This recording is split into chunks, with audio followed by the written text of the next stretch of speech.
What's up, everybody? Welcome into Post-Show Headlines. I'm Andrew Salciunas. This is John Kincade. We do this every single day after the show. Like and subscribe. I haven't said that in forever. We love it when you like and subscribe. Yeah, we really do. Thank you for Listener that. questions tomorrow. You can always send them in the DMs. Dylan always loves it when I say, slide your questions right into the DMs. Damn right, man. Dylan says that's what all the cool kids say. And you're not cool. 5 topics, 2 minutes apiece. Then we get the hell out of here. You have 1, 2, and 5. Have at it. All right. How quickly do you believe that the Phillies will start their remodel?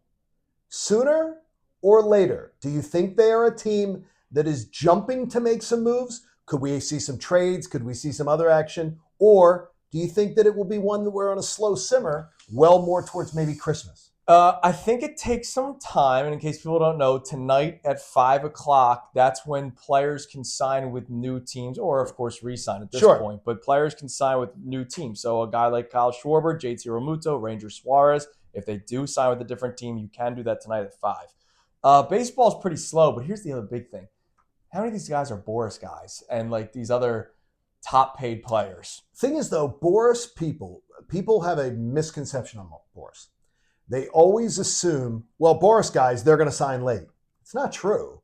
Boris doesn't sign his marquee guy. Sure. He leaves them dangling out till the last minute because he wants to really create the firestorm, and I think he wants the pub. I'm sure that But a helps. lot of Boris clients do sign in the first, like by the owner's meeting. But the big price guys, because they are going to speak with multiple teams. I remember before Bryce Harper signed with the Phillies, like freaking 5 seconds before spring training. I didn't say the whole word. It was.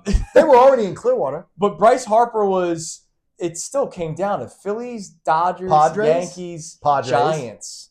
I don't think it was Padres. The Padres weren't in on that? Because they got Machado. Oh, no, they had Machado. So Phillies, Dodgers, Giants, and Yankees, like down to the wire. And there's going to be some of these teams, like Kyle Schwarber is going to be there's probably going to be like 3 or 4 teams that are interested in Kyle Schwarber. Well, we already know that if you believe the New York beat writers, which I do, I believe the guys who are on the beat all the day, the Mets are going to make a run at Kyle Schwarber. Dude, could you imagine? I don't know why the Yankees wouldn't. They may. Short porch in right field. Kyle Schwarber could hit 70 home runs in that stadium. Bless you. But is he available to be a DH? Well, I would imagine you figure something out. What do you do? I mean, you pay Giancarlo Stanton. I don't think you can. But here's what I would say to you, though, is that we talked about at the end of our show, very well-placed text within Major League Baseball told me, don't just think about Ranger Suarez potentially ending up a Met, that the Braves are going to be in on Ranger Suarez, which bothers the hell out of me. Oh, there's a bidding war. And by the way, the Braves have already been told by Liberty Media their payroll will be going up. So that sucks. We almost forget that the Braves were really hurt last year. Yeah, they're really, really good. And in fact, if they were to add, they're going to be in on Pete Alonso. They're going to be in on Ranger Suarez. If they get Ranger Suarez and Pete Alonso, I'm really concerned. My only thing who's DH, Alonso or Olsen? Well, that's what I think is they would flip. They would flip them and have them they'd have them go back and forth because remember they lost Ozuna. Yeah. They told Ozuna to go. Yeah, that works too. All right, what's question 2? All right, number 2. It's going to be cold Monday night at Green Bay. Yes. Okay. So I'm going to ask you a philosophical question.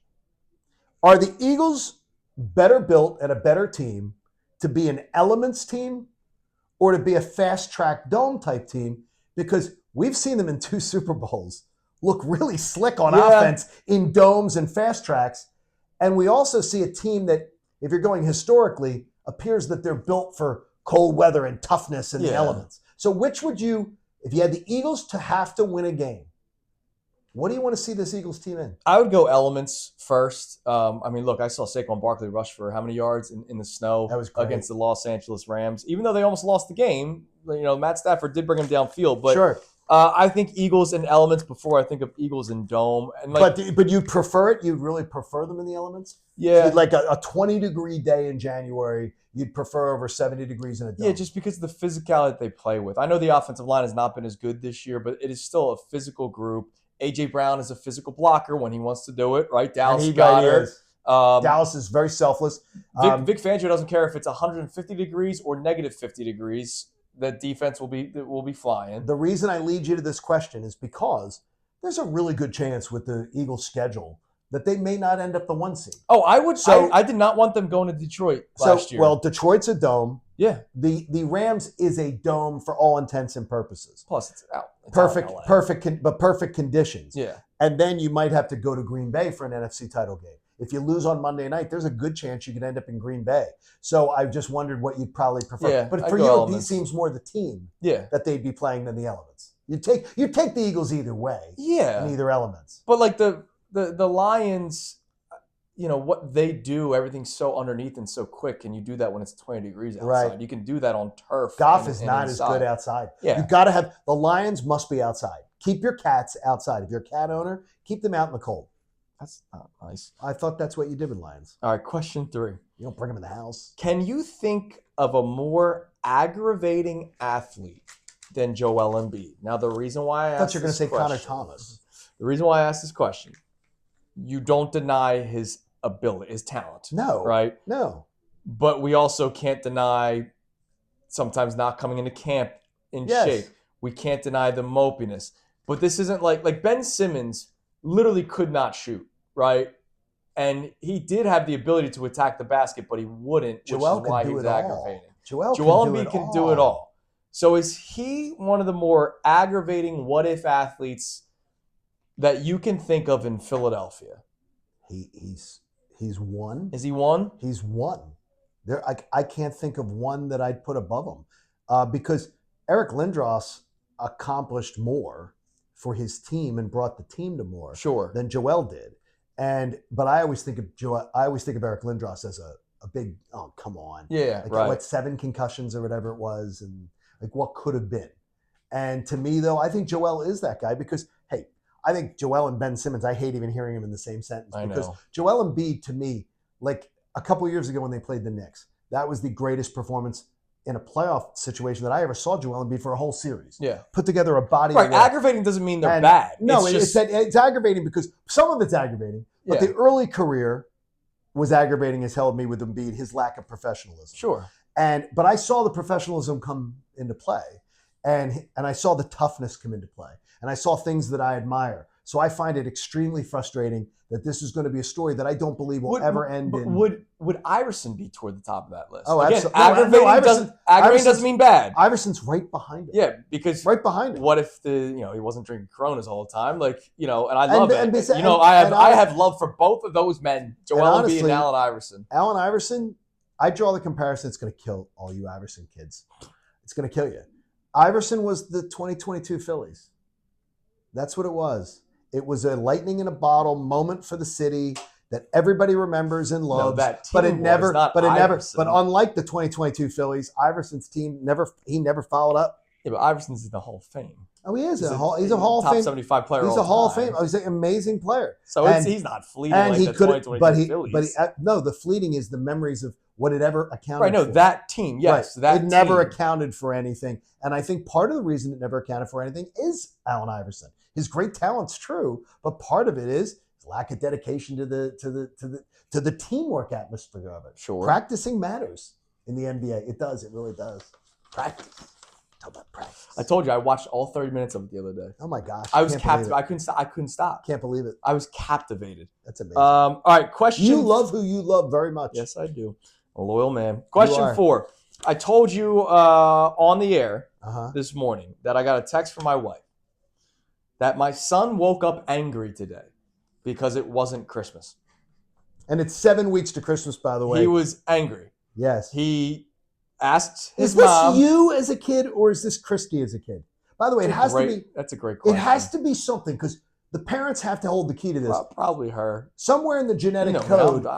Exactly. I'm chill. Probably somewhere in the genetic code. Trust me, I've seen her. Yeah, well, there you go. So he was upset this morning that it wasn't Christmas. He asked Christy, did Santa come? And she's like, no. And he was not happy. He doesn't understand all the traditions. It wasn't like crying. It was just like mad. He was mad that it wasn't Christmas. So I will ask you as a father, can you remember of a random time where your daughter just got randomly upset by something? And I want people to respond in the comment section with this because he loves the Nutri-Grain bars, the soft ones. Sure. If I open it up and it was already broken in half, can't eat it. He's like, Dad, fix it. Like I can't I can't. And he will not eat it. And then I end up eating it, and I'm not complaining because they're freaking delicious. I opened up saltines yesterday to have some crackers, peanut butter, and there were cracked ones in it. And it pisses me off every time. Why? Just eat it. Because they're cracked. You can't eat them. Can you cracked. think of a moment with your daughter when she was a little Liv's girl? first day of pre-K. Okay. So she has to get out of bed to go to Pinecrest Academy, and we have it on video. Okay. Because we're documenting awesome. her first day of school. Yeah, that's great. And she gets dressed in her little Catholic schoolgirl uniform to go to her first day of pre-K. She is a 2-year-old going to pre-K 3. So she is a 2-year-old kid, and she opens up, and it's dark outside. Because in Atlanta, it's much darker in the morning. The sun comes up 50 minutes later than it does here. Okay. So she's getting up for school, and it's pitch black outside. Yeah. She looks out the window, and she goes, "Where's Frosty?" Because we had a blow-up inflatable Frosty at Christmas every year. Yeah. And she always associated with seeing it in the dark. Oh. So she goes, "Where's Frosty? Where's Frosty?" And because Frosty I is don't not see there. Frosty. So she thinks, I guess she thought Frosty was out in the dark. Frosty was there all the time. Yeah. And so she was very upset about it. Then she asked where the Bean Boys were. Who were the Bean Boys, which were down the street? The Beans lived down the streets. And we said, the bus came, and she goes, "Who's the bus for?" And we said, "The Bean Boys." And she goes, who the Bean Boys? She wanted to know who the Bean Boys were. She didn't realize it. The Bean Boys down the block. All they're right. bad kids sometimes. Nice Wow, kids. how about Nice that? kids. Maybe they watch on post show. They could. You never know. All right, we got. All right, we got ripped by some on social media today. Shocking. It's all good. A little bit on the YouTube chat, but a lot on social media from a couple people giving us grief that we let our Nova hate show today when all of the mascots were in. And then when we literally told Adam Fisher that he would be the only coach invited on our show today. I mean, okay, is that fair? Oh. Do you believe this is fair or foul? I believe it is completely fair. We're Temple guys.